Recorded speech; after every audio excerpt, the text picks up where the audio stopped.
Kami tahu Tuhan ada begitu banyak hal yang perlu kami sangkal dari diri kami, supaya kami boleh berkenan di hadapan Tuhan.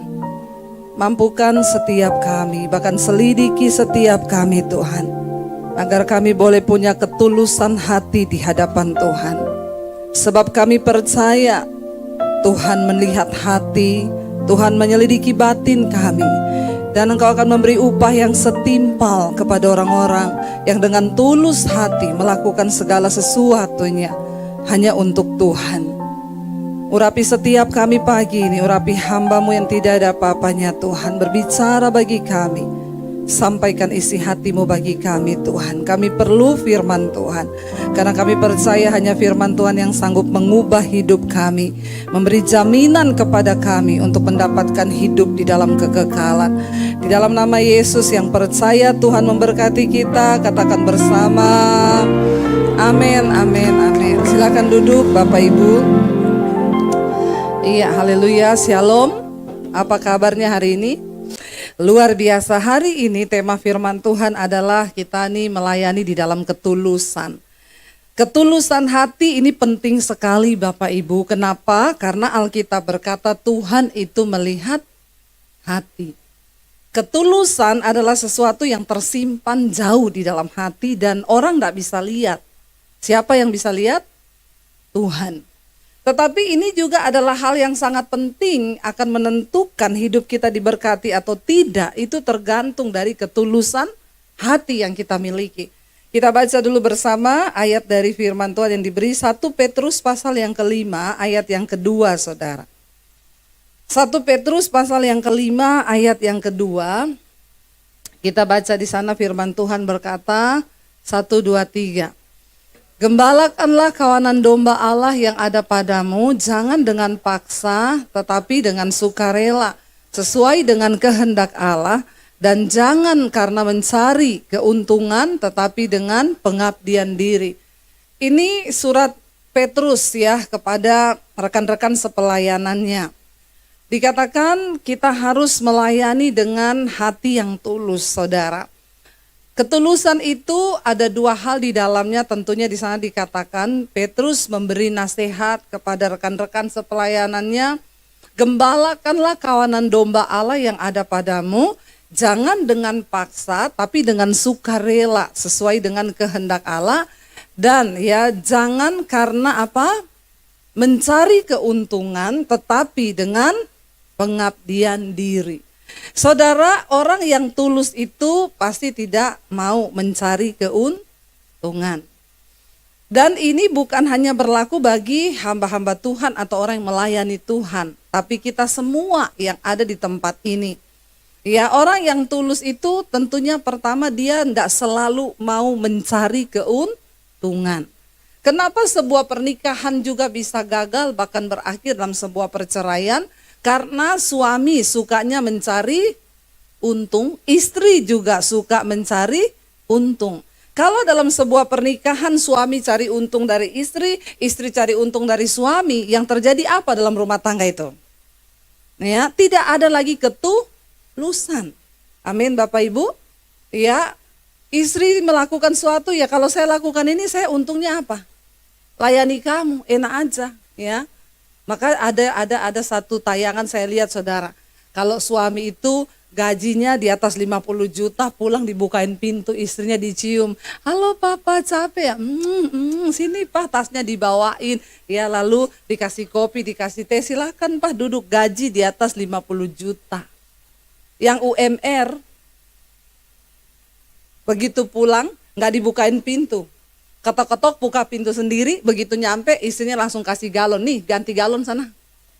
Karena gajinya UMR.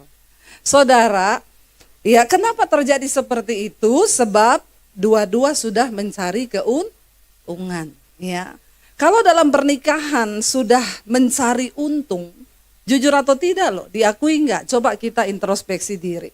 Dalam pernikahan kita sekarang kita cari untung atau tulus melakukan sesuatu untuk pasangan kita? Halo, enggak usah jawab sama saya, enggak usah jawab di sini. Kalau jawabnya di sini semua jawabannya manis. Ya, tapi jawab di dalam hati saja. Amin. Ya, kita melayani suami kita tulus atau karena ada apanya? Kita melayani istri kita itu tulus atau ya karena ada sesuatu? Itu perlu kita tanyakan, saudara. Kenapa akhirnya istri menjadi lelah melayani suami, suami menjadi lelah melayani istri, bahkan juga di dalam pelayanan, saudara. Kadang kita menjadi lelah dalam melayani Tuhan. Kenapa? Karena sudah bicara untung rugi. Amin. Jadi sudah seperti dagang. Ya, kalau pernikahan jadi dagang, untung rugi, kacau enggak? Kacau, saudara. Tuhan itu mau kita melayani, dikatakan jangan karena untuk mencari keuntungan, tetapi dengan pengabdian diri.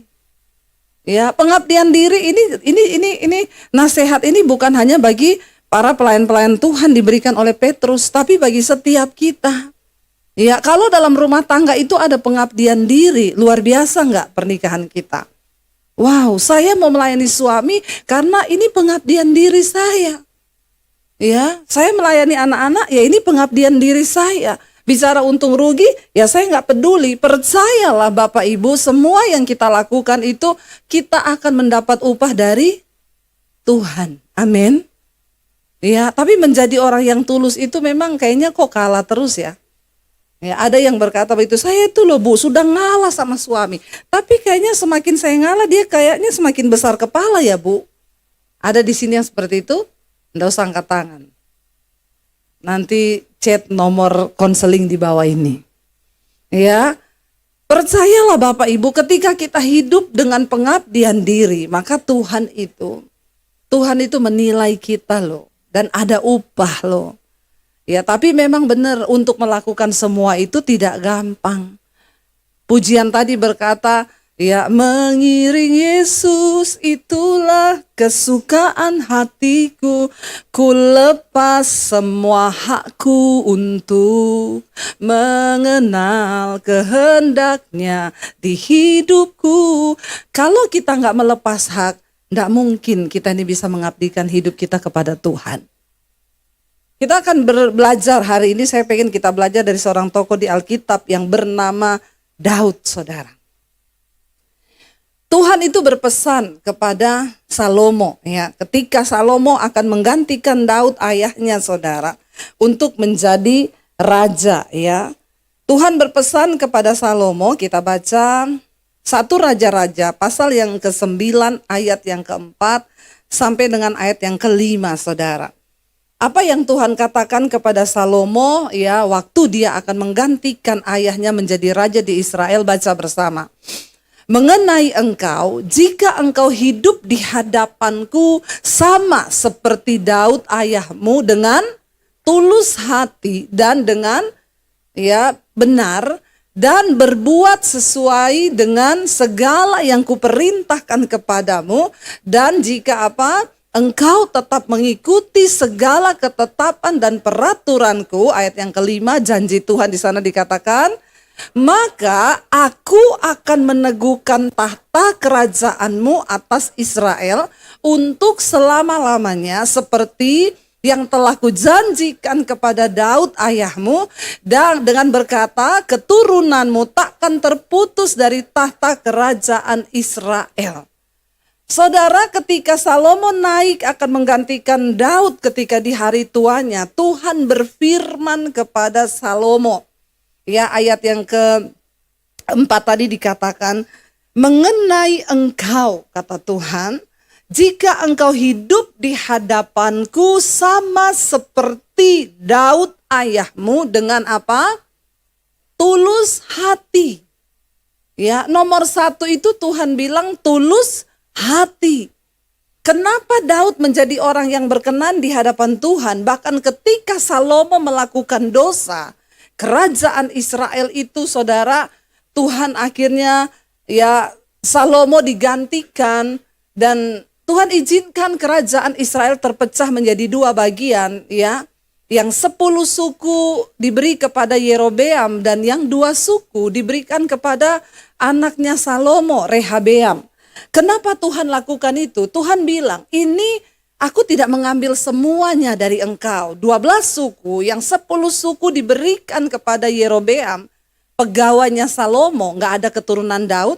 Yang 2 suku diberikan kepada Rehabeam anaknya Salomo. Tuhan bilang kenapa? Karena aku ingat kepada Daud ayahmu yang tulus hati.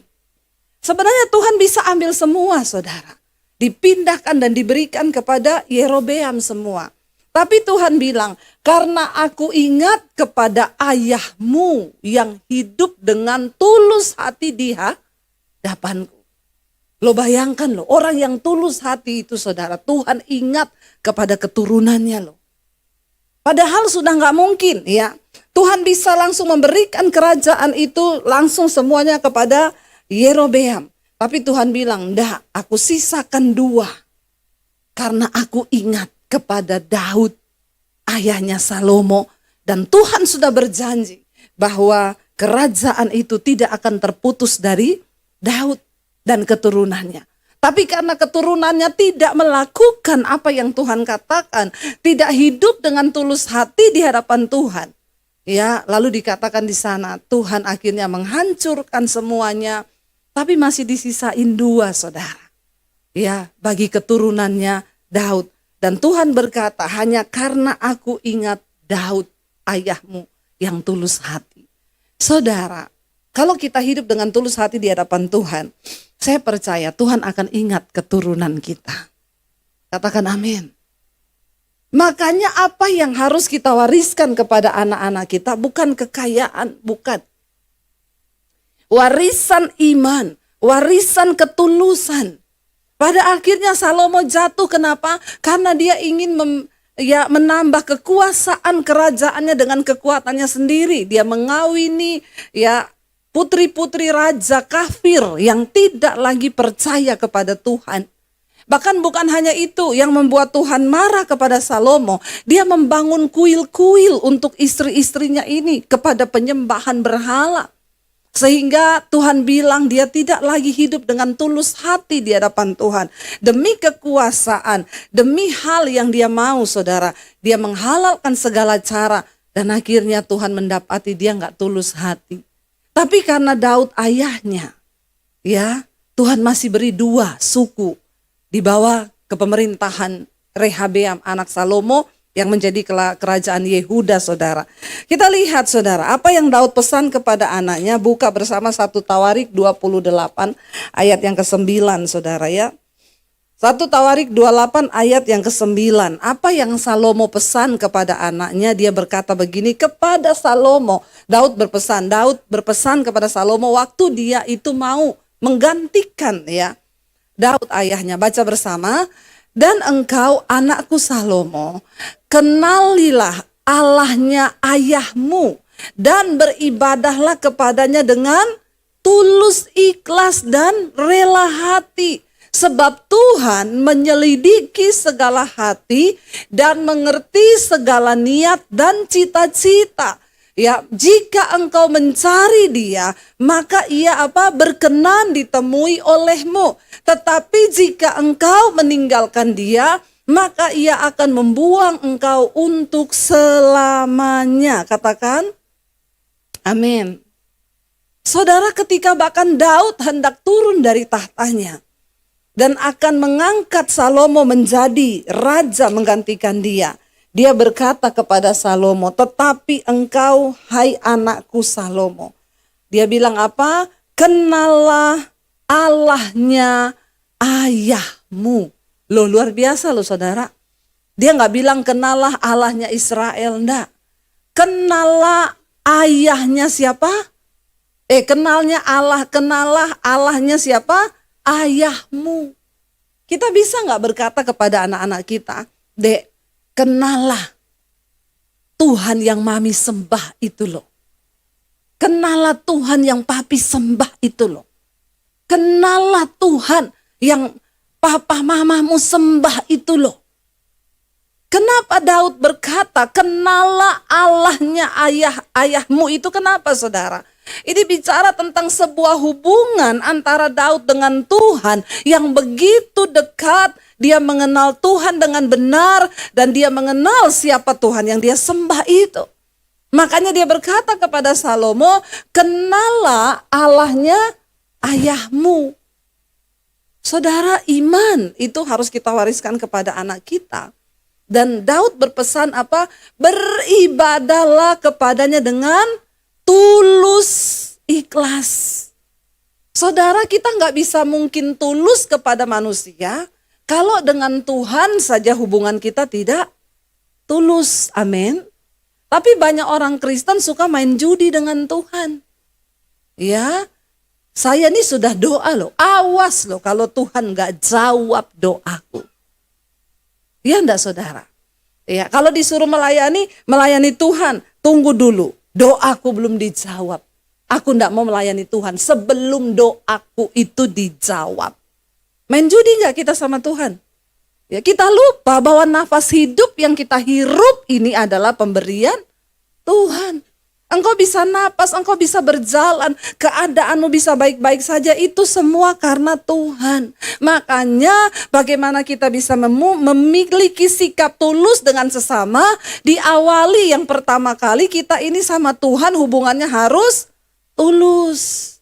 Ya, ketika kita itu dengan Tuhan tulus, saudara, ya, maka saya percaya waktu kita tulus dengan Tuhan, ya hubungan kita juga dengan sesama, kita juga dengan suami, dengan istri, dengan anak itu ya insya Allah juga akan tulus. Amin. Tapi orang kalau sama Tuhan aja udah bulus, ya, tulus itu lawan katanya bulus. Sekarang kan banyak orang bulus ya, banyak saudara ya, di depan baik, di belakang ya bulus itu namanya. Tulus itu lawannya bulus. Ada maunya, pengen cari kepentingan diri sendiri. Lah sama Tuhan kok main-main loh saudara. Ngapain kita nih bulus-bulus? Tuhan itu melihat hati. Daud bilang kamu harus beribadah kepada Tuhan dengan tulus, ikhlas dan rela hati. Orang tulus itu selalu rela hati. Waktu kamu tulus dengan Tuhan, rela hati, dikatakan kenapa saudara kita perlu memiliki ketulusan dan kerelaan hati? Sebab Tuhan, apa dikatakan di sana? Menyelidiki. Apa yang Tuhan selidiki? Segala hati dan mengerti segala niat. Amin. Tuhan tahu nggak niat yang ada di hati kita sekarang? Tahu. Ya. Jadi kita ini tidak usah bulus-bulus karena Tuhan mengerti segala niat yang ada di dalam hati kita. Niat kita tuh apa? Makanya saya selalu berkata sama Tuhan tuh gak usah pencitraan saudara. Percuma. Engkau mau diberkati, tulus cintai Tuhan. Tulus melayani Tuhan, bukan karena ada niat. Mau cari muka, mau cari nama. Ya udah punya muka masih rempong cari muka. Heran gak sama orang Kristen itu? Mau taruh di mana lagi tuh muka? Ha? Sudah punya muka besarnya segini. Masih suka-suka cari muka sama orang. Ya, udah gitu cari muka jatuhkan orang lain lagi. Heboh gak saudara? Hei, percuma. Dengar baik-baik. Ayat ini berkata, Daud mengingatkan anaknya Salomo. Kenapa engkau harus beribadah kepada Tuhan dengan tulus, ikhlas dan rela hati? Sebab Tuhan menyelidiki segala hati, mengerti segala niat dan cita-cita. Ya, maka engkau ya, ketika engkau sungguh-sungguh mencari Tuhan, dia bilang, maka ia ya akan memberkati engkau, berkenan ditemui olehmu. Ketika engkau mencari dia, Tuhan berkenan ditemui olehmu. Saudara, apa yang paling membuat hidup kita bahagia? Waktu kita berdoa, Tuhan berkenan untuk ditemui. Amin. Tapi orang Kristen itu banyak merasa aman-aman aja. Walaupun doa gak ketemu Tuhan, pokoknya doa dia. Gak tahu ketemunya siapa. Ya, ini penting loh saudara. Daud pesan kepada Salomo. Kalau engkau hidup mencari Tuhan tulus ikhlas, rela hatimu dengan Tuhan, ya Tuhan itu melihat niat hati. Dia tahu semua niat-niat busuk, niat-niat baik. Itu Tuhan tahu loh. Saudara, ibu-ibu, bapak-bapak. Engkau punya niat busuk kepada pasanganmu, kepada anakmu, kepada siapa. Ingat loh, Tuhan tuh tahu loh ya. Jangan sampai ya. Walaupun engkau benci kepada suamimu, jangan sampai ya bikin jus dikasih sianida. Mari kita melayani Tuhan. dengan tulus ikhlas, kata Daud. Dia loh, waktu saya baca ayat ini saya tertemplak loh saudara. Iya ya benar ya. Tuhan menyelidiki segala hati, dia mengerti segala niat ya dan cita-cita. Dia tahu semua. Makanya anak-anak muda hari ini engkau punya cita-cita apa? Ya Tuhan tuh tahu cita-citamu. Ya kemarin ada yang konseling sama saya, Bu, saya ini punya pacar. Terus tiba-tiba pacar saya ini berubah. Terus ya kami ini orang tua sudah tahu kami pacaran. Terus saya ini kalau konseling begitu ya. Terus kami akhirnya marahan, enggak cocok, kami pisah. Terus ini orang tua saya suruh saya balikan sama dia. Terus tapi sekarang pacar saya berubah, Bu. Dia nggak mau lagi sama saya. Terus, lah iya Bu, makanya sekarang saya mau tanya bagaimana ini Bu. Sudah berhenti di situ. Ya gampang toh yo. Kamu harus percaya bahwa jodohmu itu ada di tangan Tuhan. Tapi sekarang dia nggak peduli sama saya, nggak pernah telepon, nggak pernah apa, ya biarin aja. Makanya anak muda saya mau bilang kalau pacaran jangan terlanjur dulu. Banyak orang itu nikah karena sudah terlanjur. Akhirnya salah menikah. Masuk dalam pernikahan bukan yang bulan madu tapi bulan racun. Ya saya bilang ya kamu cari Tuhan sekarang. Tapi dia sudah cuek, ya sudah kamu juga cuek, cari Tuhan aja. Apa kamu harus mengemis-ngemis sama dia? Ya kamu harus percaya, disinilah kedaulatan Tuhan. Sebab Tuhan mengerti segala niat, segala hati. Ya jangan sampai kamu berpikir, waduh cinta ditolak, dukun bertindak. Nanti kamu datang sama saya bilang berdoa, berserah sama Tuhan, kamu tidak terima. Terus nanti kamu cari orang pinter. Jangan saudara. Karena Tuhan menyelidiki semua cita-cita, semua niat hati, ya dan ayo kita tulus mencari Tuhan. Saya bilang bersyukur, berdoa sekarang. Tuhan kalau memang dia jodohku, Tuhan pertemukan. Tapi kalau bukan jodohku, ambil juga dia dari hatiku. Hilangkan itu semua. Ya, biarlah saya hanya mata saya tertuju kepada Tuhan. Kan itu yang benar. Tapi bu, capcay nggak saudara? Capcay loh layani orang begini nih. Karena yang dia mau itu keinginan hatinya, bukan kehendak Tuhan. Saya bilang terus maumu itu apa sekarang? Ya, konseling sama saya itu mau apa supaya kita berdoa tarik dia kembali? Ngapain? Percaya aja bilang Tuhan kalau dia jodohku engkau kembalikan. Kalau bukan ya sudah. Yang harus kamu lakukan sekarang adalah cintai Tuhan dengan tulus hati dan dengan rela hati. Semua itu Tuhan sudah atur saudara. Berkat kita, takarannya sudah ada. Tapi persoalannya sekarang, kita ini mencintai Tuhan dengan tulus hati atau tidak? Kita ini mencintai Tuhan dengan rela hati atau tidak? Waktu kita belajar mengasihi Tuhan dengan rela hati, maka saya percaya saudara kita juga bisa mencintai sesama kita itu dengan rela hati. Orang yang tulus itu gampang saudara. Mau disakiti ya sudah, enggak apa-apa. Mau difitnah, ya sudah juga enggak apa-apa. Sebaik-baiknya kita, di luar sana pasti tetap akan ada orang yang menceritakan yang buruk tentang kita. Tapi jangan usah stres. Ya, biarin aja, ya. Enggak apa-apa saudara, mau sebaik apapun kita. Dulu saya dulu terganggu loh kalau ada orang menceritakan yang buruk tentang saya. Tapi sekarang saya sadar, oh iya ya kita nih sebaik-baik apapun kita di luar sana selalu ada yang tidak suka sama kita. Tidak semua orang harus suka kita. Yang penting kita punya ketulusan di hadapan Tuhan. Itu yang terpenting. Biarin aja. Waktu engkau punya ketulusan di hadapan Tuhan, Tuhan kok yang angkat hidupmu. Tuhan kok yang akan mempromosikan engkau. Nggak usah cari muka. Nggak perlu menjatuhkan orang lain untuk mendapatkan sesuatu. Tapi cari perkenanan Tuhan. Cintai Tuhan dengan rela hati. Saya pengen kita baca saudara. Mazmur pasal 26. Daud menulis begini. Mazmur 26 ayat 1 dan 2. Kita baca saudara. Daud itu sudah terbukti hatinya tulus di hadapan Tuhan. Artinya apa? Daud mencintai Tuhan dan dia gak kepengen yang neko-neko. Kalau Tuhan kasih dia tahta itu cuma bonus. Tapi Daud gak pernah cari itu. Orang yang tulus hati gak pernah cari sesuatu, tapi Tuhan yang kasih saudara. Tuhan yang akan memberikan.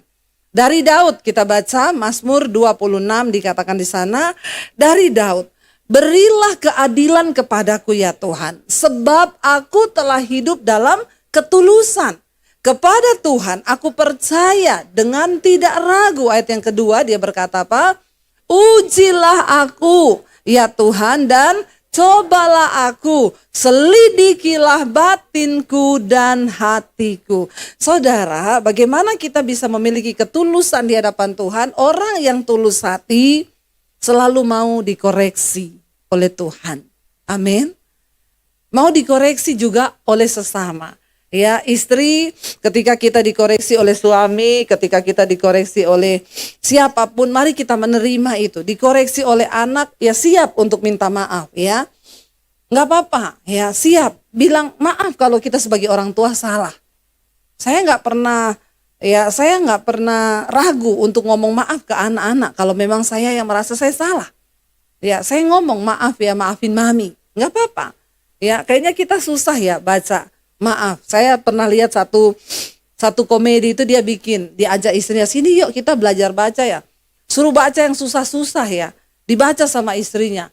Kalimat-kalimat yang susah dibaca. Dibaca semua. Begitu ditulis maafkan aku salah. Coba baca ini. Istrinya gak bisa baca loh. Ya. Baca ini sayang. Padahal abis disuruh baca ini dibaca. Ya dibaca ini integritas. Dibaca kalimat-kalimat yang sulit dibaca. Begitu sampai di kalimat yang terakhir, maafkan aku salah. Baca ini isinya. Memang sulit bagi kita untuk mengakui bahwa kita salah. Sulit untuk kita berkata maaf. Tapi orang yang tulus hati, dia rela untuk diuji saudara. Daud berkata, ujilah aku ya Tuhan. Aku ini hidup dengan tulus hati di hadapanmu. Tapi ujilah aku Tuhan. Cobalah aku, selidikilah batinku dan hatiku. Makanya ada pujian yang berkata, ujilah aku Tuhan, cobalah aku Tuhan, selidiki hatiku dan batinku, mataku tertuju padamu. Orang yang tulus hati mau diuji saudara. Kalau hari ini saudara sedang mengalami ujian dari Tuhan, terima itu dan berkata, Tuhan, terima kasih buat ujian ini. Kalau hari ini kita sedang menghadapi pencobaan, bilang Tuhan terima kasih. Orang yang tulus hati menerima semua dalam hidupnya itu dengan mata yang hanya tertuju kepada Yesus. Tidak apa-apa, ini berat, iya Tuhan. Aku tahu ini berat Tuhan. Tapi aku hanya mau memandang kepadamu sebab aku tahu Tuhan tidak pernah salah. Makanya ayat yang pertama tadi Daud bilang apa? Tuhan berilah keadilan kepadaku ya Tuhan. Sebab aku telah hidup dalam ketulusan. Dan kepada Tuhan aku percaya dengan tidak ragu-ragu. Orang yang tulus hatinya percaya sama Tuhan. Jangan pernah ragukan Tuhan. Waktu kita tidak meragukan Tuhan, kita percaya bahwa semua yang terjadi di hidup kita itu seizin Tuhan. Saudara, mari kita belajar mencintai Tuhan dengan tulus hati. Tidak usah banyak permintaan hari-hari ini. Aku mau gini Tuhan tapi jawab dulu ini. Aku mau gini Tuhan tapi berkati dulu. Tuhan aku mau gini, tidak usah. Mari kita belajar memiliki ketulusan hati dalam beribadah kepada Tuhan, mengasihi Tuhan. Saya undang para imam musik maju ke depan. Biarlah hari-hari ini saudara kita mau berkata kepada Tuhan. Tuhan koreksi kami Tuhan. Uji kami Tuhan, kalau ada yang tidak berkenan di hidup kami mau Tuhan bentuk kami menjadi setulus dengan yang Tuhan mau. Ingat saudara, waktu kita hidup dengan tulus hati, anak cucumu akan mendapat berkat yang dari Tuhan. Bangkit berdiri bersama kita katakan di hadapan Tuhan, ujilah aku Tuhan, cobalah aku. Enggak apa-apa ya saudara nyanyi lagu ini ya. Kalau kita tulus nyanyi ya. Banyak orang gak mau nyanyi lagu ini. Dia takut saudara. Tapi waktu kita cinta Tuhan dengan tulus hati, tidak apa-apa nyanyi aja. Bahkan dengan bercucuran air mata. Katakan pujian ini. Hadirat Tuhan. Ketulusan itu hanya Tuhan yang bisa menilai. Karena itu hari ini biar kita semua terbuka di hadapan Tuhan. Sebab berkat akan mengikuti orang-orang yang tulus hati kata firman Tuhan. Mari kita semua berkata di hadapan Tuhan, uji batin kami Tuhan, lihat hati kami. Engkau Tuhan yang menguji segala niat, bahkan cita-cita, segala yang ada di hidup kami. Di hari penghakiman nanti semua akan dibuka di hadapan Tuhan. Karena itu hari ini Bapa, lihat setiap kami. Sebagai suami, istri, anak-anak, sebagai pelayan-pelayan-Mu Tuhan. Kami mau diuji oleh Tuhan. Kami mau dikoreksi oleh Tuhan. Selama masih ada waktu kami mau bertobat Tuhan. Selama masih ada kesempatan, kami mau memperbaiki segala niat, segala sesuatu yang ada di hati kami Tuhan. Biar Engkau Tuhan yang melihat semuanya Bapa. Beri kami ketulusan hati Tuhan. Dalam menjalani rumah tangga, di dalam kami bekerja. Bukan hanya sekedar untuk dilihat manusia. Tapi terlebih dari semua itu kami mau menyenangkan hati Tuhan. Ajar kami mencintai Tuhan dengan hati yang tulus. Ajar kami mengasihi Engkau, beribadah kepadamu dengan rela hati. Ampuni kalau selama ini kami bersungut-sungut, bahkan ketika menjalani setiap proses ujian dan pencobaan yang ada. Ampuni kami Tuhan. Jadikan kami menjadi orang-orang yang mengasihi Tuhan dengan tulus hati. Supaya kami juga dapat mengasihi sesama kami dengan ketulusan hati. Terima kasih Bapa. Ini hidup kami Tuhan. Roh, jiwa dan tubuh kami serahkan dalam tangan kasih-Mu. Terimalah kiranya berkat, rahmat, anugerah dari Allah Bapa, cinta kasih Tuhan Yesus Kristus, penyertaan Allah Roh Kudus akan menyertai hidup mulai hari ini bahkan sampai kali yang kedua Tuhan Yesus datang kembali menjemput setiap kita. Nama kita tercatat di dalam kitab kehidupan. Dalam nama Tuhan Yesus yang percaya diberkati Tuhan, katakan bersama, amin, amin, amin. Tuhan Yesus memberkati. Terima kasih Tuhan. Biarlah kami sungguh-sungguh menjadikan firman Tuhan sebagai dasar hidup kami, dasar keluarga kami, supaya kami boleh mencapai perkenanan Tuhan dalam hidup ini. Urapi setiap kami, urapi hamba-Mu yang tidak ada apa-apanya. Di dalam nama Tuhan Yesus yang siap terima firman Tuhan, katakan bersama, amin, amin. Tepuk tangan buat Tuhan. Silakan duduk Bapak Ibu. Shalom. Apa kabarnya hari ini? Luar biasa ya, kita percaya bahwa hari-hari ini sekali lagi kita sedang ada di hari-hari yang tidak menentu. Ya, hari ini pecah lagi perang saudara. Ya, beberapa bandara internasional tutup, ya, Dubai, Israel, ya, bahkan ya kita berdoa saudara kalau perang dunia 3 terpicu. Ya, kalau memang sudah waktunya, ya waktunya memang sudah dekat. Namun bagian kita tidak usah takut. Ya, jalanilah hidup ini dan lakukan apa yang menjadi bagian kita, amin. Selanjutnya semua terserah Tuhan. Siapa yang pengen cepat-cepat kiamat? Siapa yang belum mau kiamat? Ya, yang bingung keluar saja. Ya, suka atau tidak suka kalau waktunya datang, ya.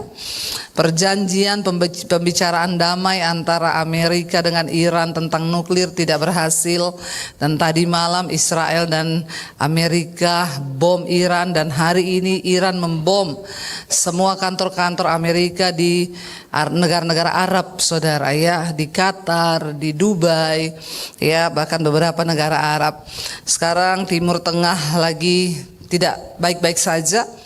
Dan bukan hanya Timur Tengah, pasti berdampak dalam perekonomian dunia. Ya, dan kami nih tanggal 16 nanti mau ke Israel lagi. Tapi biar semua rencana Tuhan yang terjadi. Lakukan bagian kita, dan tema hari ini adalah menjadi keluarga yang menang terhadap dosa. Bagian kita hari-hari ini hanya mengejar perkenanan Tuhan, mengejar kekudusan. Mau kapanpun kiamat silahkan. Ya, itu waktunya Tuhan. Bagian kita mempersiapkan diri dan keluarga kita. Ya, supaya kita bisa mengakhiri pertandingan iman kita dengan baik dan berkenan di hadapan Tuhan. Ya, Jangan hanya terlalu fokus dengan perkara-perkara dunia dan kita melupakan apa yang menjadi tanggung jawab kita di hadapan Tuhan, membangun keluarga yang berkenan kepada Tuhan. Hari ini kita akan belajar dari seorang tokoh di Alkitab yang bernama Yosua. Yosua adalah seorang yang dipakai Tuhan dan dia menyelesaikan pertandingan imannya dengan baik. Yosua salah satu yang dipakai Tuhan dan finishing well. Ya, berhasil sampai di garis akhir dengan baik, namanya finishing well. Kalau tidak baik, finishing weleh-weleh. Bukan finishing well, tapi finishing weleh-weleh. Orang Jawa bilang finishing well kedes, ya. Artinya tidak baik. Kita mau setiap kita ini mencapai finishing well, mengakhiri semuanya dengan baik. Yosua seorang tokoh di Alkitab, ya, bukan tanpa sebab Tuhan memilih dia menggantikan Musa untuk membawa bangsa Israel masuk ke tanah perjanjian. Ya, sebelum kita bicara tentang Yosua, saudara tahu nggak siapa Yosua ini? Siapa Yosua ini? Ya, ternyata itu Yosua yang masuk di perut ikan, ya Bu. Itu Yunus. Karena orang Kristen ini kadang-kadang nggak ngerti, saudara, ya. Yosua seorang muda yang dipakai Tuhan menggantikan Musa. Waktu Musa mati, Yosua dipilih Tuhan menggantikan Musa, membawa bangsa Israel masuk tanah perjanjian. Kita tahu bersama, saudara, bukan tanpa sebab Tuhan pakai Yosua. Siapa Yosua? Yosua adalah seorang pemuda yang lahir di Mesir.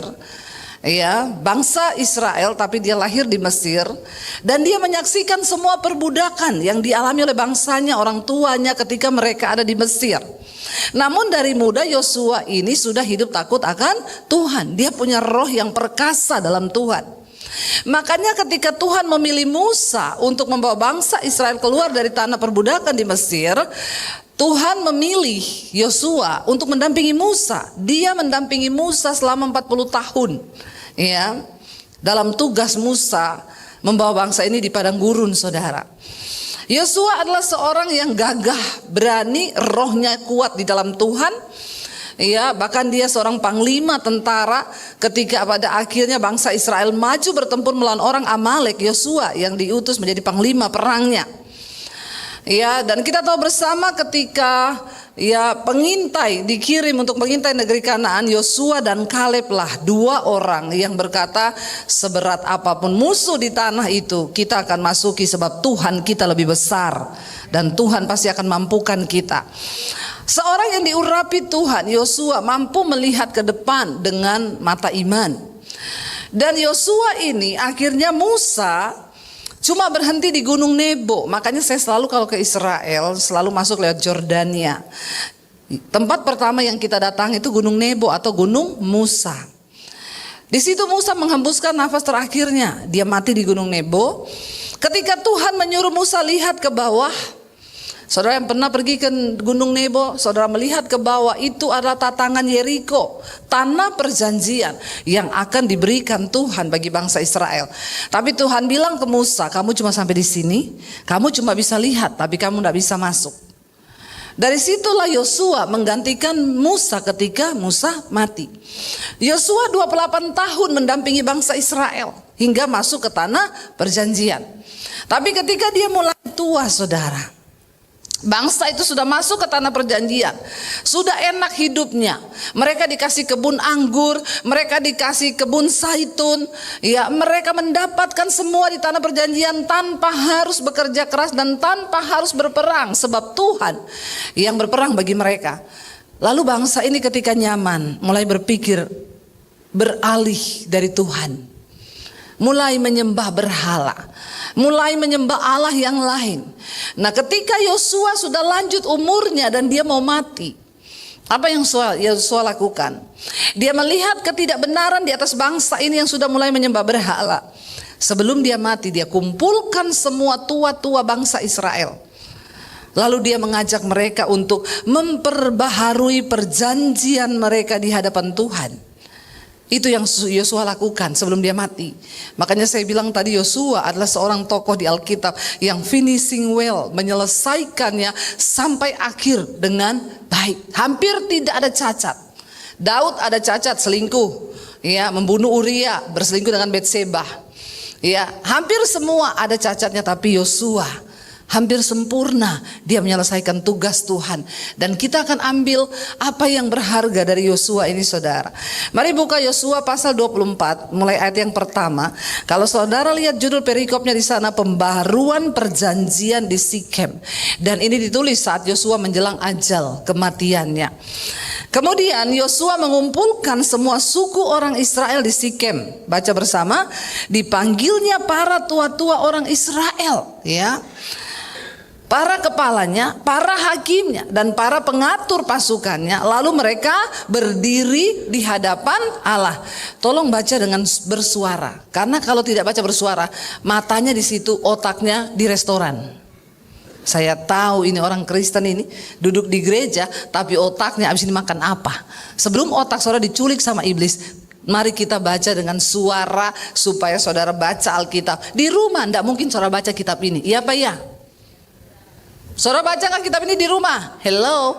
Ya, pertama alasannya kagak Bu, kenapa? Kagak ngerti juga biar dibaca. Mumpung hari ini saya menerjemahkan, jadi mumpung ngerti, baca dengan bersuara, amin.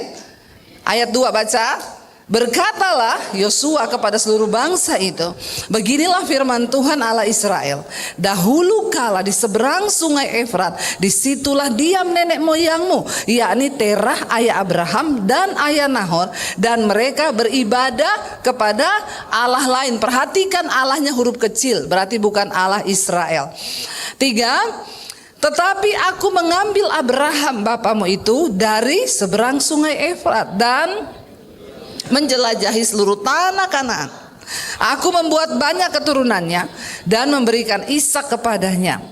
Kepada Ishak kuberikan Yakub dan Esau. Kepada Esau kuberikan pegunungan Seir menjadi miliknya, sedang Yakub serta anak-anaknya pergi ke Mesir. Lalu aku mengutus Musa serta Harun dan menulahi Mesir seperti yang kulakukan di tengah-tengah mereka. Kemudian aku membawa kamu keluar. 6. Setelah aku membawa nenek moyangmu keluar dari Mesir dan kamu sampai ke laut, lalu orang Mesir mengejar nenek moyangmu dengan kereta dan orang berkuda ke laut Teberau. Sebab itu berteriak-teriaklah mereka kepada Tuhan, maka diadakannya gelap antara kamu dan orang Mesir itu, dan didatangkannya air laut atas mereka sehingga mereka diliputi. Dan matamu sendiri telah melihat apa yang kulakukan terhadap Mesir. Sesudah itu lama kamu diam di padang gurun. 8. Aku membawa kamu ke negeri orang Amori yang diam di seberang sungai Yordan, dan ketika mereka berperang melawan kamu, mereka kuserahkan ke dalam tanganmu sehingga kamu menduduki negerinya, sedang mereka kupunahkan dari depan kamu. Ketika itu Balak bin Sipor raja Moab bangkit berperang melawan orang Israel.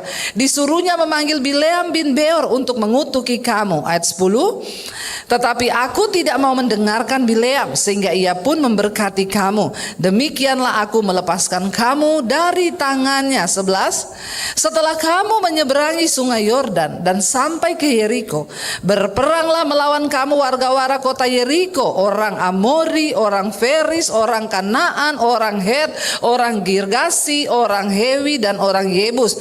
Tetapi mereka itu kuserahkan ke dalam tanganmu. 12. Kemudian aku melepaskan tabuhan mendahului kamu, dan binatang-binatang ini menghalau mereka di depanmu, seperti kedua raja orang Amori itu. Sesungguhnya bukan oleh pedangmu dan bukan pula oleh panahmu. 13. Demikianlah kuberikan kepadamu negeri yang kamu peroleh tanpa bersusah-susah, dan kota-kota yang tidak kamu dirikan, tetapi kamulah yang diam di dalamnya. Juga kebun-kebun anggur dan kebun-kebun zaitun yang tidak kamu tanami, kamulah yang makan hasilnya. 14. Oleh sebab itu takutlah akan Tuhan dan beribadahlah kepadanya dengan tulus ikhlas dan setia. Jauhkanlah Allah yang telah nenek moyangmu telah beribadah di seberang sungai Efrat dan di Mesir, dan beribadahlah kepada Tuhan. 15. Tetapi jikalau kamu anggap tidak baik untuk beribadah kepada Tuhan, pilihlah pada hari ini kepada siapa kamu akan beribadah, Allah yang kepadanya nenek moyangmu beribadah di seberang sungai Efrat, atau Allah orang Amori yang negerinya kamu diami ini. Tetapi aku dan seisi rumahku, kami akan beribadah kepada Tuhan. Apa yang membuat Yosua punya sebuah prinsip yang kuat dalam dirinya untuk menentukan pilihan dia dan seisi rumah anak cucunya akan beribadah kepada Allah? Sebuah pengalaman pribadi. Dengan mata dia melihat bagaimana Tuhan menyertai bangsa itu. Saudara, kita tahu asal usul bangsa Israel. Ketika dimulai dari Abraham dipanggil Tuhan, meninggalkan negeri ya sanak saudaranya, dan Tuhan bilang pergi ke tanah Kanaan. Dari awal permulaan, tanah Kanaan itu memang miliknya Bapak Abraham, bapak leluhur bangsa Israel. Lalu Abraham beranak pinak di sana, dia melahirkan Ishak dan Ismail. Ishak anak perjanjian. Dari Ishak Tuhan beri dia anak, yaitu Yakub dan Esau. Yakub kemudian berubah nama menjadi Israel. Yakub itu memiliki 12 anak yang disebut suku Israel. Salah satunya Yusuf dibuang oleh keluarganya ketika mereka iri melihat Yusuf mendapat mimpi yang besar. Tapi ternyata Tuhan turut bekerja karena akan terjadi kelaparan di Kanaan, sehingga Tuhan izinkan Yusuf dibuang keluarganya sampai ke Mesir di rumah Potifar, di istana Potifar. Ya, di istana Firaun, di rumah Potifar. Yusuf akhirnya menjadi perdana menteri di Mesir. Karena di Kanaan terjadi kelaparan, akhirnya Yusuf angkut semua keluarganya yang pernah membuang dia bersama dengan bapaknya Yakub untuk pindah ke Mesir. Ini awal cerita bangsa Israel diperbudak di Mesir. Karena Yusuf menjadi orang nomor 2-nya raja, raja memberikan fasilitas yang luar biasa kepada bangsa Israel. Mereka beranak pinak menjadi bangsa yang besar, diberkati di Mesir. Lalu Yusuf mati, Firaun juga mati. Naik Firaun yang baru, dia iri melihat orang Israel diberkati di Mesir. Dia bilang mereka ini kan bukan orang kita. Mereka ini cuma pendatang. Kenapa mereka lebih kaya dari kita di sini? Lalu akhirnya mereka menjadikan orang Israel menjadi budak di Mesir. Itu awal kisahnya. Lalu mereka berteriak kepada Allah. Lalu Tuhan pilih Musa dan Harun untuk membawa bangsa Israel keluar dari Mesir. Yosua menjadi ajudannya Musa. Bahkan ketika Musa menghadap Tuhan 40 hari di gunung, Yosua menjaga tenda Musa di bawah. Iya. Lalu di sini kenapa Yosua harus panggil kumpul semua tetua-tetua dari bangsa Israel? Dia memperingatkan mereka, ingat waktu nenek moyangmu menjadi budak, Tuhan mengutus, lalu Tuhan menghalau musuh-musuhnya. Pengalaman demi pengalaman, cerita bersama dengan Tuhan itu harus diceritakan kepada anak cucu kita. Seperti kita tahu bersama saudara, semua angkatan yang keluar dari Mesir itu dibunuh Tuhan di padang gurun. Tidak ada yang tersisa saudara. Lalu lahirlah generasi baru di padang gurun. Mereka yang masuk ke tanah perjanjian. Tuhan gak mau orang Israel masuk dengan mindset budak mereka ke tanah perjanjian. Makanya harus dibunuh semua. Jangan sampai kita ini dibunuh Tuhan karena kita gak mau berubah. Lalu apa yang terjadi ketika mereka masuk saudara? Sebelum Yosua mati, Yosua panggil, dia ceritakan kembali sejarah. Apa yang dapat menjadikan anak-anakmu beriman kepada Tuhan? Ceritakan pengalamanmu bersama Tuhan. Apa yang Tuhan kerjakan di hidupmu, ceritakan kepada anak cucumu. Supaya anak cucumu menghormati Tuhan. Dengan kata lain, Yosua mau berkata, apa yang kau alami hari ini itu semua karena perbuatan tangan Tuhan. Kau tidak berperang, Tuhan yang berperang menggantikan engkau.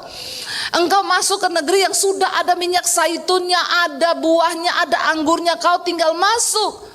Saya selalu berkata kepada anak-anak saya, apa yang kau nikmati hari ini itu semua hanya karena kasih karunia Tuhan. Jadi engkau harus sungguh-sungguh hidup menghormati Tuhan. Ingatkan itu kepada anak cucumu, saudara. Pengenalan akan Tuhan dimulai bukan di gereja, tapi di dalam keluarga. Orang tua, jangan pernah mulutmu berhenti untuk ingatkan anakmu untuk hidup menghormati Tuhan. Hari-hari ini banyak orang tua kompromi. Ya, anak mau ngapain silakan, anak mau bikin dosa silakan, anak mau tinggalin Yesus nikah dapat orang kaya silakan. Banyak sekarang terjadi di kalangan gereja. Bahkan orang tuanya pengerja, bahkan mungkin ada yang hamba Tuhan. Saya selalu ingatkan kepada anak-anak saya, jangan pernah engkau menyakiti hati Tuhan. Jangan jadi pasangan yang tidak seimbang dengan orang yang tidak percaya pada Yesus. Ya, itu sudah harga mati. Kalau kamu memilih, silakan ambil resikonya sendiri, tapi aku gak akan pernah menyetujui. Karena iman kita itu tetap kepada Tuhan. Yesus berkata, persamaan apa yang terdapat antara Tuhan dan berhala? Ya, anak orang tua, tanamkan iman kepada anak-anakmu. Sebab iman pertama kali itu didapat dari dalam keluarga. Hari-hari ini banyak orang tua diam, mulutnya bisu, nggak berani ngomong firman sama anak. Kenapa? Karena orang tuanya juga banyak dosa. Iya Pak ya. Bilang kanan kirimu bertobat. Ya, karena kalau orang tua banyak dosa, kau nggak bisa ngomong firman ke anakmu. Setan akan menuduhmu. Ya, dan kau tidak punya otoritas ilahi kecuali orang tua hidup kudus, menghormati Tuhan, baru dia bisa ngomong tentang Tuhan ke anak-anaknya. Kita harus perbaiki dari hidup kita para orang tua. Hormati Tuhan dalam hidupmu, supaya kau bisa bawa anak-anakmu hidup takut akan Tuhan. Kemerosotan nilai-nilai kekristenan sangat banyak terjadi hari-hari ini. Kenapa? Dimulai dari kehidupan orang tua yang tidak menghormati Tuhan. Ya, mari kita menghormati Tuhan. Yosua berkata, sehari ini kau pilih, kalau kau tetap memilih untuk beribadah kepada Allah yang negerinya kau diami ini, atau Allah yang di Mesir, nenek moyangmu di sebelah sungai Efrat dulu, silakan kamu pilih sendiri. Tapi aku dan seisi rumahku, kami memilih untuk tetap beribadah kepada Tuhan, hidup menghormati Tuhan. Saudara, tidak ada pilihan loh, hanya di dalam Yesus, di dalam Tuhan. Kalau kita hidup menghormati Tuhan, maaf, mati sekalipun ada jaminan kehidupan yang kekal. Jangan kompromi hari-hari ini. Kalau anakmu homo, anakmu lesbi, panggil, tegur. Amin. Amin, saudara. Ya, kasih tahu kebenaran. Ya, anakmu melakukan satu penyimpangan, panggil. Karena itu orang tua harus ada otoritas ilahi. Orang tua harus hidup dalam kekudusan. Orang tua harus hidup dalam kebenaran supaya engkau punya otoritas untuk bicara kepada anak-anakmu. Jangan sampai kau bicara terus anakmu begini, ini papa saja modelnya kayak gitu kok, mau tegur saya. Halo, mama aja kayak gitu. Mama papa aja kalau berantem di rumah udah kayak Amerika dan Iran. Terus mau ngomong kebenaran, pret. Jangan sampai firman Tuhan dihujat. Karena kita tidak mau menjadi orang-orang yang hidup menghormati Tuhan. Pilih hari ini. Saya selalu bilang sama anak saya, kalau kamu salah melangkah, kamu salah pilih jodoh, resikonya kamu akan tanggung. Kamu jangan pernah hidup tidak menghormati Tuhan. Itu yang saya selalu ingatin sama anak-anak. Kita pelayanan di luar kota, saya kirim firman di WA group. Saya ingetin anak-anak udah mau kiamat, banyak berdoa. Ya, kita sekarang lebih gampang ngomong ke anak itu lewat WA. Ya, daripada kita ngomong mulut. Ngomong di WA, ada sekarang semua fasilitas untuk kau ingetin anakmu, anak cucumu, kasih tahu hidup menghormati Tuhan. Saya bilang, ya jangan sampai kamu tidak menghormati Tuhan. Kamu melakukan itu bukan karena mami pendeta loh, bukan. Saya nggak peduli soal pendeta saya, tapi saya peduli kepada perkenanan Tuhan, amin. Banyak orang hanya pencitraan kan. Jangan pernah kamu merusak nama baik papi mami, karena kita adalah hamba Tuhan, nama baik pret. Saya bilang, kenapa kamu harus hidup menghormati Tuhan? Bukan karena papi mami pendeta, karena kamu hormat sama Tuhan. Tuhan itu segala-galanya. Amin, saudara. Ya, kalau kamu hormat sama Tuhan, Kamu pasti menjaga nama baik hidupmu supaya Tuhan tidak dipermalukan. Saya punya teman, dia pengusaha, kaya raya. Pengusaha, dia khotbah saudara. Ya, tapi dia menghidupi firman. Sekarang banyak pengkhotbah tidak menghidupi firman. Banyak pengusaha cuma pengen tampil di mimbar, nggak tahu untuk validasi atau apa. Ya, tapi mereka tidak menghidupi firman. Tapi teman saya, dia menghidupi firman, dia takut akan Tuhan. Dia berkati ribuan pendeta-pendeta di desa. Satu saat anaknya sekolah ke luar negeri. Lalu dia dengar anaknya mulai dugem. Anaknya mulai dugem, dia bukan pendeta, dia bukan gembala. Dia seorang pengusaha yang cinta Tuhan.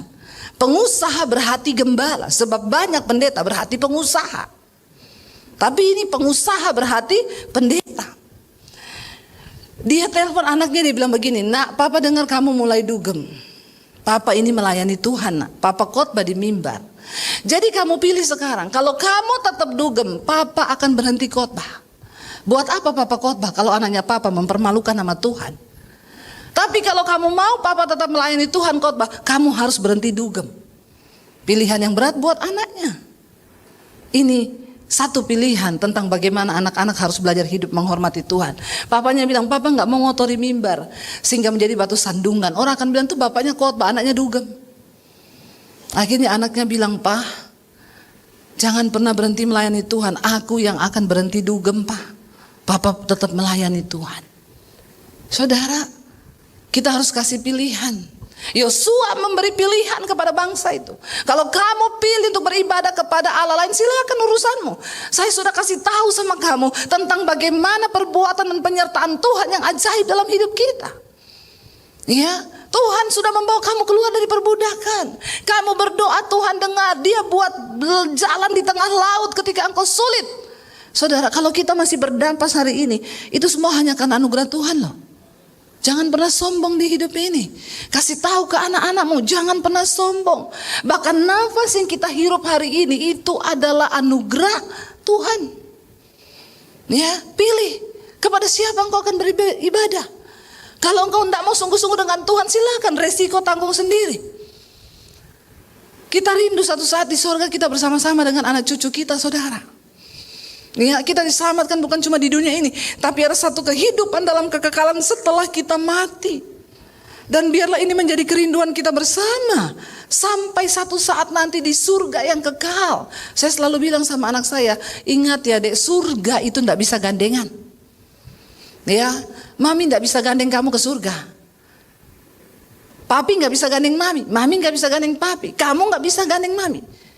Karena keselamatan itu pribadi, Tuhan gak bisa direkayasa.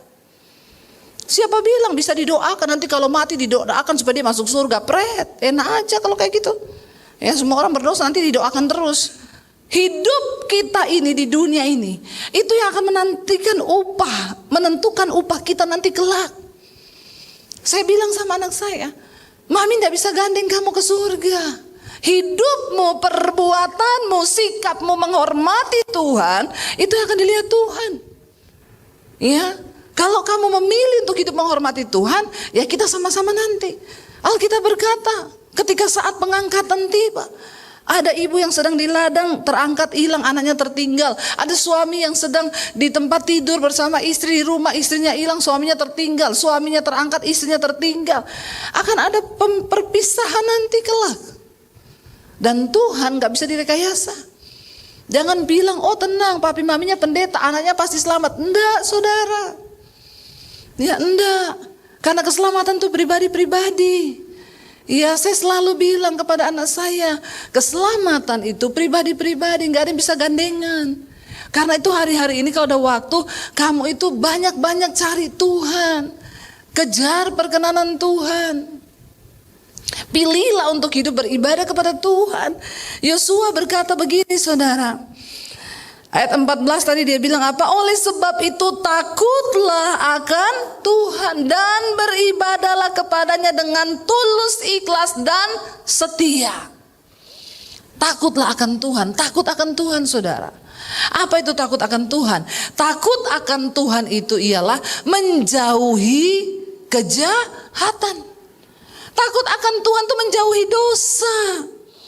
Karena kita takut Tuhan, kita nggak mau sembarangan bikin dosa. Karena kita tahu ada mata Tuhan yang menilai hidup kita. Suami istri kalau berantem gak usah lama-lama, karena kau takut Tuhan. Amin. Iya, aduh Tuhan lihat nih hidup kita ya, kita ini berantem sudah berapa menit ya, cepat-cepat berdamai. Iya, karena kita punya rasa takut akan Tuhan.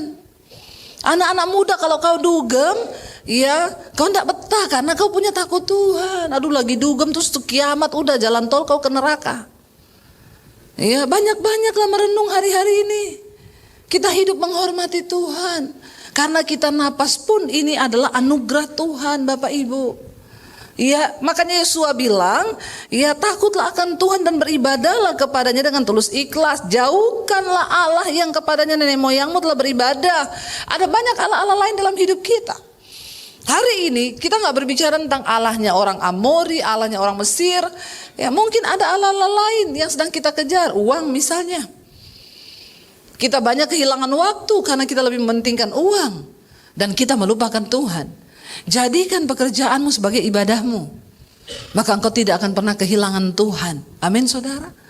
Ya, hidup ini toh secukupnya aja saudara. Ya, kalaupun Tuhan kasih berkat, syukuri. Ya, jangan terlalu ngoyo, karena satu saat kita akan mati. Dan waktu kita mati kita nggak bawa 1 sen pun dari apa yang kita punya. Tapi yang terpenting adalah hidup takut akan Tuhan. Ya, dan Yosua berkata, tetapi jika kamu anggap tidak baik untuk beribadah kepada Tuhan, pilihlah pada hari ini kepada siapa kamu akan beribadah. Allah yang kepadanya nenek moyangmu beribadah di seberang sungai Efrat, atau Allah orang Amori yang negerinya kamu diami ini. Tetapi aku dan seisi rumahku, kami akan beribadah kepada Tuhan. Lalu bangsa itu menjawab, ya jauhlah daripada kami untuk meninggalkan Tuhan. Tapi kalau saudara baca terus di bawahnya, Yosua bilang, kalau engkau sudah berkata bahwa engkau akan mengikut Tuhan sungguh-sungguh, jangan pernah engkau berpaling hati, karena Tuhan akan memusnahkan engkau. Ya, ingat saudara, kebinasaan kekal akan dialami orang-orang yang tidak sungguh-sungguh hidup menghormati Tuhan. Mari kita hidup menghormati Tuhan. Mari kita sungguh-sungguh menghargai Tuhan di hidup kita. Mari ajarkan anak-anakmu bagaimana hidup takut akan Tuhan. Saya salut loh teman saya, ya pengusaha yang dia bilang, kalau kamu tak dugem, papa lepas pelayanan. Tapi kalau kamu mau lepas dugem, papa akan tetap melayani Tuhan. Karena papa tidak mau menjadi batu sandungan di dalam pelayanan kalau anaknya papa tidak menghormati Tuhan. Biarlah kita menjadi orang-orang tua yang menjadi teladan. Karena teladan hidup kita akan berbicara lebih keras daripada perkataan-perkataan kita. Percuma kita berteori kalau anak-anak lihat hidup kita gak benar.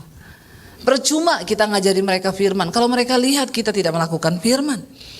Semua dimulai dari dalam keluarga. Ayo jadi keluarga yang menang atas dosa. Dan caranya bagaimana? Hormati Tuhan. Takutlah akan Tuhan. Kalau kita menghormati Tuhan, kalau kita hidup takut Tuhan, maka kita pasti tidak akan mudah berbuat atau jatuh ke dalam dosa. Karena kita tahu bahwa kita hidup semua hanya karena anugerah Tuhan. Biar kita berjuang hari-hari ini saudara sampai di garis akhir, supaya kita menang dan memperoleh mahkota kehidupan. Ingat, kita ada di hari-hari yang terakhir. Mari kita bangkit berdiri bersama. Sampai akhir ku menutup mata Tuhan, aku akan tetap setia untuk hidup di dalam kebenaran firman-Mu. Biar kita nyanyikan pujian ini menjadi doa kita di hadapan Tuhan. Kita mau katakan di hadapan Tuhan, sampai akhir ku menutup mata Tuhan, aku mau setia untuk mengiring Engkau hidup takut akan Tuhan dan menghormati Tuhan. Kami dan seluruh keluarga kami menghormati Tuhan. Terima kasih Tuhan Yesus. Sampai akhir ku menutup mata, ku tetap setia menanti janji-Mu, sampai ku dapatkan mahkota kehidupanku. Ku tetap setia setia untuk melayani-Mu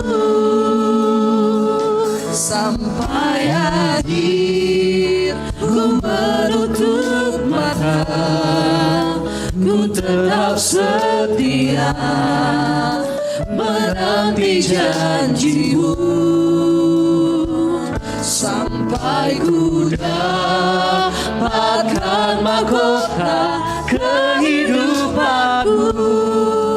Ku tetap setia untuk melayani-Mu. Lebih lagi angkat tanganmu di hadapan Tuhan sampai akhir. Biar kami setia Tuhan, sampai akhir kami menutup setia menanti janji-Mu sampai ku dapatkan mahkota kehidupanku. Ku tetap setia untuk melayani-Mu. Biar musik saja, mari kita tutup mata dalam hadirat Tuhan, saudara. Kita percaya bahwa hanya orang-orang yang hidup menghormati Tuhan yang akan melihat keselamatan yang dari Tuhan itu. Kalau engkau ingin melihat anak cucumu berbahagia, ajarkan kepada mereka tentang takut akan Tuhan. Ajarkan mereka hidup menghormati Tuhan. Jauhkan dosa dari hidup mereka. Katakan, bukan karena demi orang tua, bukan karena demi nama baik kita, tapi karena mereka menghormati Tuhan. Tuhan yang berkuasa, yang sudah memberkati, menyertai hidup kita. Itu yang harus kita hormati dalam hidup ini, saudara. Supaya kelak tidak akan ada penyesalan. Supaya kelak kita semua dan seisi rumah kita bersama-sama mendapatkan hidup yang kekal di hadapan Tuhan. Biarlah ini menjadi kerinduan kita bersama. Hari-hari ini orang tua, jangan tutup mulutmu untuk kasih tahu kebenaran. Ajarkan firman kepada anak-anakmu agar mereka belajar hidup menghormati Tuhan. Dimulai dari kita orang tua, hidup hormati Tuhan, supaya anak cucu kita melihat teladan iman kita. Dan itu akan menjadi warisan yang luar biasa bagi anak cucu kita. Mereka hidup menghormati Tuhan. Mari angkat tanganmu, saudara, karena itu biarlah Tuhan pegang tanganmu mulai dari hari ini. Dia akan menuntun engkau bahkan ketika engkau melewati lembah. Kekuatan yang dari Tuhan melimpah atas kita. Karena itu Bapak Ibu, turunlah rahmat, damai sejahtera, penyertaan Allah Bapa dan Allah Roh Kudus akan menyertai kita dalam setiap pergumulan hidup kita, dalam setiap jalan-jalan kita. Tuhan akan menyertai-mu, melindungi-mu, membentengi-mu. Dia akan menyertai kita mulai dari hari ini, bahkan sampai kali yang kedua.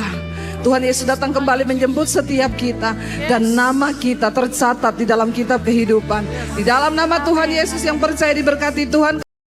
Terima kasih Tuhan buat segala kebaikan Tuhan, buat kasih setiamu dalam hidup kami. Kami mengucap syukur Tuhan karena Engkau Allah yang begitu baik. Dan hari ini kami semua datang dengan rasa lapar dan haus akan Tuhan, akan kebenaran-Mu Bapa. Berbicara bagi kami, sampaikan isi hati-Mu bagi kami, agar kami semakin hari boleh semakin berkenan di hadapan Tuhan. Urapi hamba-Mu yang tidak ada apa-apanya, urapi setiap kami Tuhan, dalam nama Tuhan Yesus yang buka hati bagi firman Tuhan. Sama-sama katakan amin, amin. Silahkan duduk Bapak Ibu, shalom. Apa kabarnya hari ini? Luar biasa, walaupun lagi ada masalah tetap luar biasa. Iya, tema firman Tuhan adalah hari ini ya, bijaksana dalam perkataan. Bapak Ibu, seringkali ya kita berpikir bahwa perkataan itu hal yang biasa saja.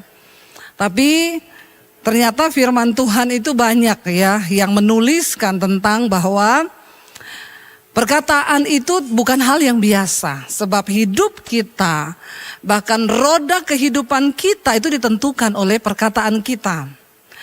Dan kita akan belajar hari ini bahwa ternyata perkataan orang percaya itu berkuasa. Apa yang kita perkatakan itu yang terjadi dalam hidup kita. Yesus itu berkata bahwa ya hati-hati dengan perkataanmu karena menurut perkataanmu engkau akan dibenarkan dan menurut perkataanmu pula engkau akan dihukum. Banyak orang saudara akhirnya mengalami kegagalan dalam hidup mereka, bahkan tidak sedikit yang akhirnya mengalami maut karena perkataan. Firman Tuhan berkata hidup mati itu dikuasai lidah. Siapa suka menggemakannya akan memakan buahnya, kata firman Tuhan.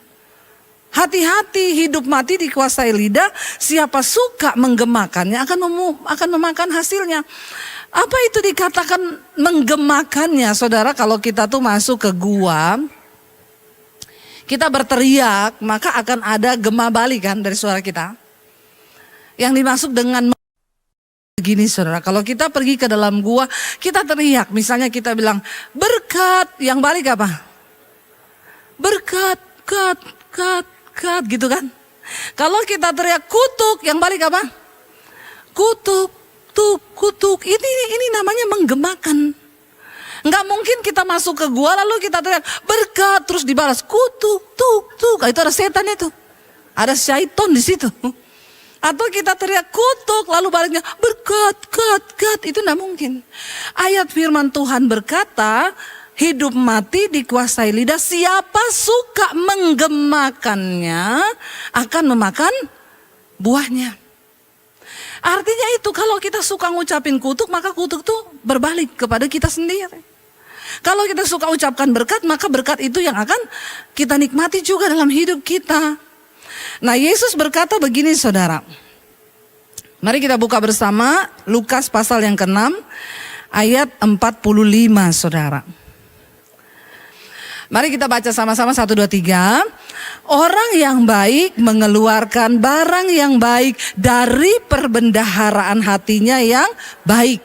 Dan orang yang jahat mengeluarkan barang yang jahat dari perbendaharaannya yang jahat. Karena yang diucapkan mulutnya meluap dari hatinya. Ternyata benar. Orang itu tidak mungkin bisa mengatakan yang baik kalau hatinya jahat.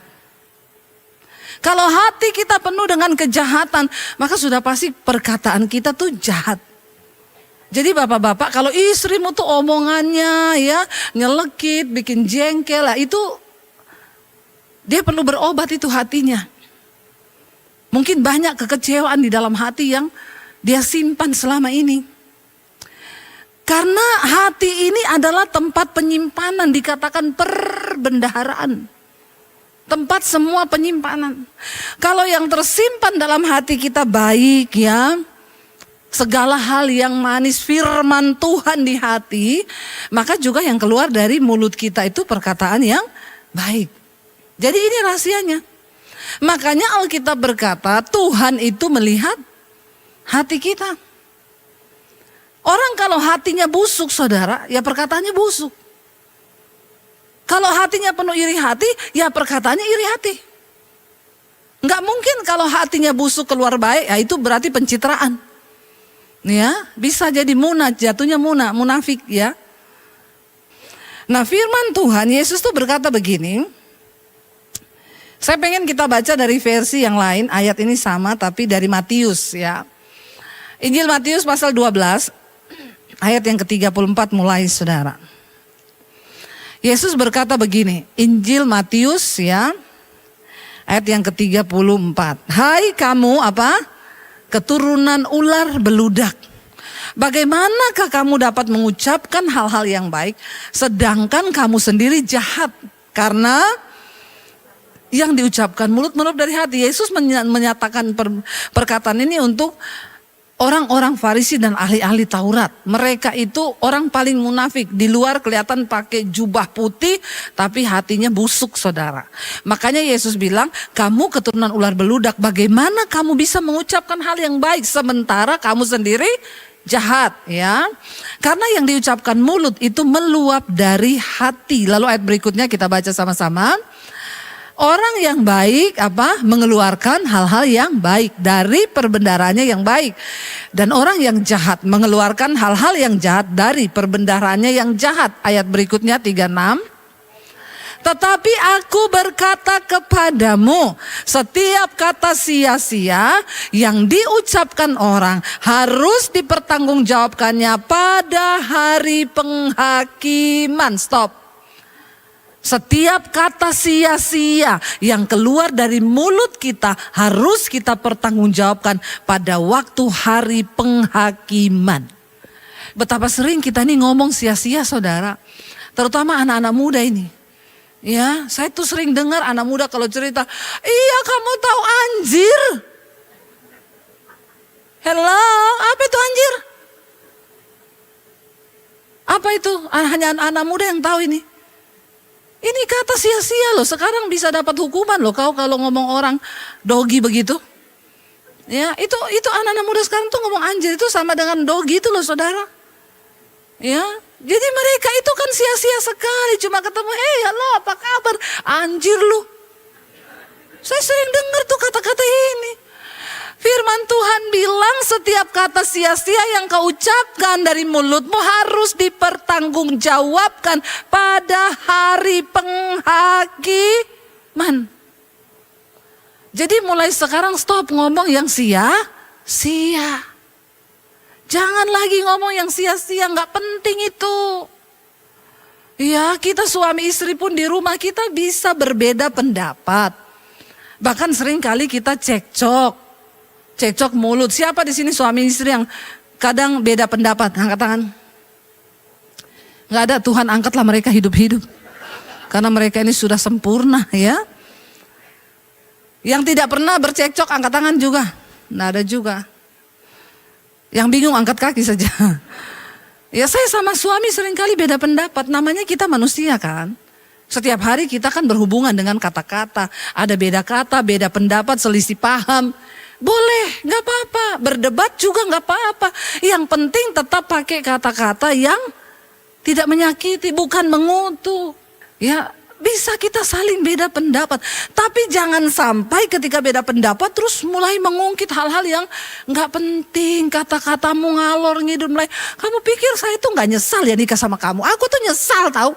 Ya kamu pikir juga aku enggak, mending aku dulu sama mantanku tuh sekarang sudah hidupnya begini. Lah terus maumu tuh apa sekarang?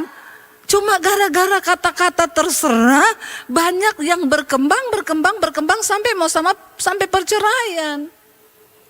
Hati-hati saudara, apa yang engkau tabur itu yang akan engkau tuai. Karena perkataan itu seperti benih ya yang engkau tabur. Hati-hati juga anak-anak muda yang selalu berkata, iya ya kayak gini, aduh gimana ya hidup ini sulit ke depan, wah saya ini pasti begini. Hati-hati loh. Ya karena perkataan itu sama dengan sesuatu yang kita imani dan kita yakini. Ayat yang berikutnya berkata begini saudara. Coba kita lanjut ayat 37 berkata, baca sama-sama. 1, 2, 3. Karena menurut ucapanmu engkau akan dibenarkan. Dan menurut ucapanmu pula engkau akan ngerikan ayat ini. Kita pikir cuma ucapan dah. Tapi ternyata ucapan kita bisa menentukan kita ini masuk surga atau neraka. Kita ini dibenarkan atau dihukum itu ditentukan dari ucapan mulut kita. Makanya hati-hati kalau berkata saudara. Dan Alkitab berkata, apa yang engkau ikat di bumi itu akan terikat di sorga. Apa yang kau lepas di bumi itu akan terlepas di sorga. Pakailah kata-kata yang penting di dalam rumah tangga. Boleh marahin anak kita, ingatin mereka firman Tuhan. Ya karena firman Tuhan itu sudah segala-galanya. Kalau marahin anak ngomong aja, kamu tuh kalau nggak menghormati Tuhan ya kamu nggak akan bisa dapat apa-apa hanya dengan menghormati Tuhan. Itu firman. Kita ucapkan firman saudara. Kasih ingat mereka tentang firman Tuhan. Ketika Yosua diperintahkan Tuhan untuk menggantikan Musa membawa bangsa Israel keluar dari Mesir ke tanah perjanjian. Yosua bilang, aku masih muda Tuhan, aku enggak bisa. Tuhan berkata, bisa, jangan takut. Yang penting kamu lakukan ini. Tuhan enggak ngomong begini sama Yosua, supaya kamu berhasil, kau pergi latihan militer dulu 1 tahun ya.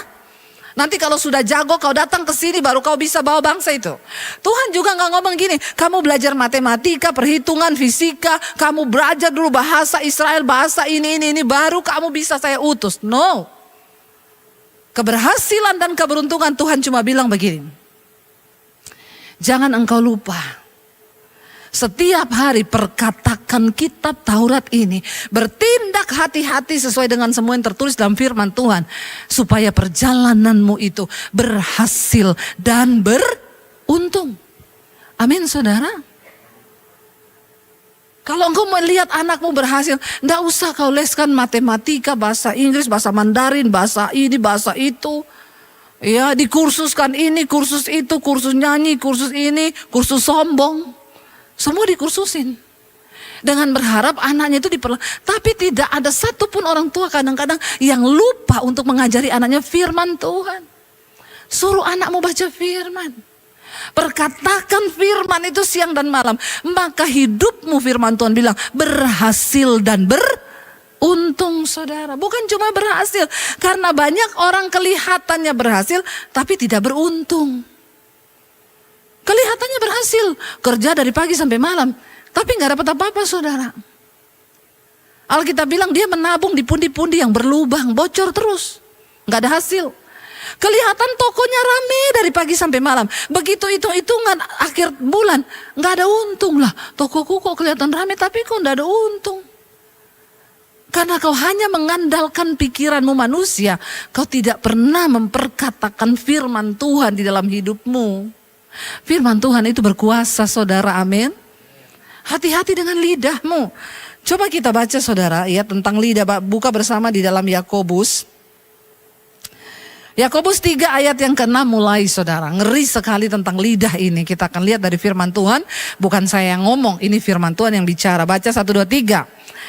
Lidah pun adalah api. Ia merupakan suatu dunia kejahatan yang mengambil tempat di antara anggota-anggota tubuh kita sebagai sesuatu yang dapat menodai seluruh tubuh dan menyalakan roda kehidupan kita, sedang ia sendiri dinyalakan oleh lidah. Ini lidah. Lidah yang adalah anggota terkecil di dalam tubuh kita. Kecil sekali lidah ini. Tapi ternyata dia bisa menggerakkan seluruh roda kehidupan kita. Banyak orang Kristen hari-hari ini nasibnya terkutuk akibat dari perkataan lidahmu sendiri. Yang kau tidak hati-hati. Engkau kutuki sendiri hidupmu, kau kutuki sendiri nasibmu, kau kutuki anak-anakmu. Kalau marah engkau kutuki istrimu. Dan itu semua dipegang sama setan. Karena apa yang kau ikat di bumi terikat di surga. Apa yang kau lepas di bumi itu terlepas di surga. Lidah ini mengambil bagian di antara anggota tubuh kita sebagai suatu yang dapat menodai seluruh tubuh. Karena perkataan dan menyalakan roda kehidupan kita. Sedangkan lidah sendiri dinyalakan oleh api neraka. Ngeri saudara kalau kita tidak bertobat dalam hal mulut.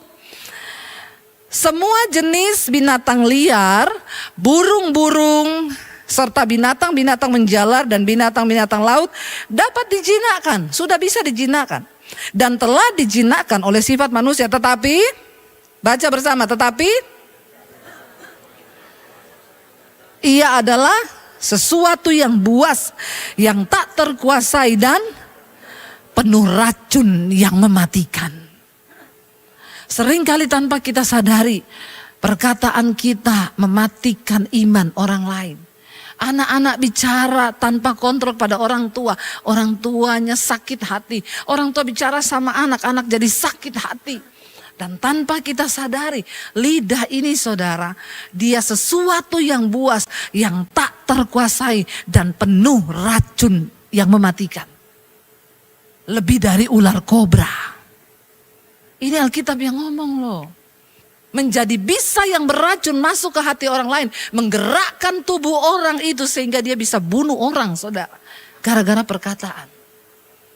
Mengerikan sekali kalau kita tahu tentang lidah ini. Dengan lidah kita memuji Tuhan, Bapa kita. Dan dengan lidah kita juga mengutuk manusia yang diciptakan menurut rupa Allah. Dan dikatakan di sana ayat yang berikutnya, dari mulut yang satu keluar berkat dan dari mulut itu juga keluar kutuk. Hal ini saudara-saudaraku tidak boleh demikian terjadi. Kalau di gereja kita memuji Tuhan, di rumah semua kebun binatang keluar. Ya kalau berantem itu saudara, wah sudah sampai maki-makian, banting barang. Ya orang Sulawesi itu kalau maki, pintar. Saya ini dari Sulawesi saudara, jadi saya ngomong aja Sulawesi ya. Saya nggak tahu kalau Sumatera apa itu saudara sendirilah yang ngomong sendiri itu sukumu. Tapi dari suku saya kadang kalau maki orang, wah itu kalau nggak maki itu rasanya nggak puas. Ada loh orang-orang seperti ini. Dan dia lupa barang siapa suka menggemakannya. Firman Tuhan berkata begini saudara. Yesus berkata sama murid-muridnya, kalau kamu nanti aku utus pergi untuk menginjil, kamu masuk ke satu rumah. Berikan salam berkat kepada rumah atau orang yang kau temui. Kalau orang itu layak menerima salammu, maka orang itu akan diberkati mendengar perkataanmu itu. Tapi kalau orang itu tidak layak untuk menerima salam berkatmu, karena mungkin dia berdosa, dia nggak layak menerima salam berkat, maka salam itu akan kembali kepadamu dan engkau yang akan diberkati. Tetapi tetap ucapkan berkat, jangan kutuk. Karena kalau orang itu kau kutuk, ternyata hatinya benar, dia nggak terima kutukmu. Kutuk itu berbalik pada kita. Sebaliknya kalau engkau perkatakan berkat, orang itu tidak layak diberkati, maka perkataan berkatmu itu kembali kepadamu. Jadi perkataanmu itu seperti benih yang kau tabur. Hati-hati dengan lidahmu saudara. Juga anak-anak muda sekarang itu, saya kalau dengar anak-anak muda itu sering berkata saudara, ya Alkitab bilang kalau iya katakan ya, tidak kalau tidak. Anak muda sekarang tuh, gila kemarin gua nonton konser tahu, sumpah bagus banget, sumpah. Cuma mau bilang konser bagus, sumpah. Kemarin gua makan bakmi, tahu itu bakmi enak banget, sumpah enak banget. Nih kata-kata sumpah nih, saya mau kasih tahu nih. Ini juga kata-kata sia-sia yang akan kau tuai anak-anak muda. Matius 5 ayat 33 yuk. Kita dengar nih kata-kata sumpah-sumpah ini ya, supaya kau bertobat nih. Kalau nggak dikasih ayatnya nggak percaya nih dibilangin ya. Kamu telah mendengar pula yang difirmankan kepada nenek moyang kita, jangan bersumpah palsu, melainkan peganglah sumpahmu itu di depan Tuhan. Nenek moyang nih berkata begini. Tapi Yesus bilang begini saudara, tetapi aku huruf besar Tuhan Yesus. Tetapi aku berkata kepadamu, janganlah sekali-kali bersumpah, baik demi langit karena langit adalah tahta Allah, dan juga demi bumi karena bumi adalah tumpuan kaki Tuhan, ataupun demi Yerusalem karena Yerusalem adalah kota raja besar. Dan juga jangan bersumpah dengan demi kepalamu sendiri. Kau tidak punya hak atas kepalamu kata Tuhan, karena engkau tidak berkuasa memutihkan atau menghitamkan selai rambutmu kecuali kau cat. Ya, tapi kalau kau hitamkan sendiri tidak bisa. Tuhan yang berkuasa atas kepalamu. Yesus berkata begini ayat berikutnya 37, 1, 2, 3. Jika ya katakanlah hendak kamu ya, jika tidak, tidak. Ya, karena apa yang lebih daripada itu berasal dari Syaiton. Dari setan. Jangan bersumpah. Apalagi anak-anak muda, tadi ya ampun kita sumpah bagus banget loh, sumpah. Ngapain kau harus bersumpah untuk hal-hal? Kadang-kadang ini dianggap, dan ini tipuan iblis loh saudara. Ini adalah tipuan iblis di akhir zaman yang kita pikir itu hanya biasa. Mungkin saat dengar khotbah ini ada anak muda yang berkata, hello Bu Pendeta, biasa aja keles. Itu kan cuma bahasa-bahasa gaul anjir. Ya, besok kalau kau dihukum di neraka biasa aja keles. Saya kan udah pernah ingetin keles. Bertobat. Jaga mulutmu, jaga ucapanmu dari hal-hal yang sia-sia. Karena firman Tuhan bilang setiap perkataan sia-sia yang keluar dari mulut kita harus dipertanggungjawabkan pada hari penghakiman kelak. Makanya ibu-ibu ayo jaga hati supaya mulutmu itu juga manis, tidak penuh racun. Kalau hatimu penuh racun, mulutmu penuh racun. Saya selalu bilang sama ibu-ibu, kalau berselisih paham dengan suami sampai akhirnya nangis, ndak usah berharap nangis di tempat tidur menghadap tembok, berharap dipeluk dari belakang lalu suaminya bilang, maaf ya sayang, I love you Pret. Jangan ya, kau nangis sambil nungguin dia minta maaf. Kok nggak datang ya, nangis ya, malah dibuat-buat. Lagi nangis yang kita dengar, suami udah ngorok. Nggak usah berharap lebih, nanti kau kecewa, sakit hati. Karena suami dan istri itu nggak bakal ketemu. Istri pakai perasaan, suami pakai logika. Istri pakai perasaan, kalau dia peluk maka sakit hatiku hilang. Suaminya gini, nih kok nggak balik-balik ya? Ya udah, aku udah ngantuk, besok aja dia diselesaikannya. Dia pakai logika, maka nggak pernah ketemu. Maka sakit hatimu nimbun terus, kau jadi sakit jiwa. Karena kau bangun pagi marah-marah tadi malam gak selesai, bangun pagi anakmu yang kena sasaran. Ayo kita berdoa saudara, supaya tepat pada waktunya perkataan yang kita keluarkan. Kalau memang waktunya harus marah, marah gak apa-apa, tapi gak usah mengutuk. Amin. Ya, supaya hidup kita ini diberkati Tuhan. Supaya rumah tangga kita anak-anak kita diberkati Tuhan. Anak-anak muda juga. Stop ya ngomong-ngomong, hei anjir. Ya. Sumpah tahu, enggak usah sumpah-sumpahan, biasa aja keles. Enggak ada juga yang peduli dengan sumpahmu. Ya, lebih baik perkatakan firman Tuhan, perkatakan hal yang benar dan membangun. Amin. Saya undang para imam musik maju ke depan. Mari saudara kita hari-hari ini bersungguh-sungguh menjaga perkataan kita, supaya perkataan kita menjadi perkataan yang berkenan di hadapan Tuhan. Biarlah mulut kita penuh dengan pujian dan penyembahan kepada Tuhan. Amin. Kita bangkit berdiri bersama hari ini. Terima kasih Tuhan. Biarlah mulut kami penuh pujian dan pengagungan kepadamu Tuhan. Mulutku penuh dengan pujian kepadamu ya Yesus Tuhan. Sepanjang hari ku beri penghormatan kepadamu ya Allahku. Mulutku penuh dengan pujian kepadamu ya Yesus Tuhan. Sepanjang hari ku beri penghormatan kepadamu ya Allahku. Lebih lagi. Mulutku penuh dengan pujian kepadamu ya Yesus Tuhan. Sepanjang hari ku beri penghormatan kepadamu ya Mari kita tutup mata dalam hadirat Tuhan saudara.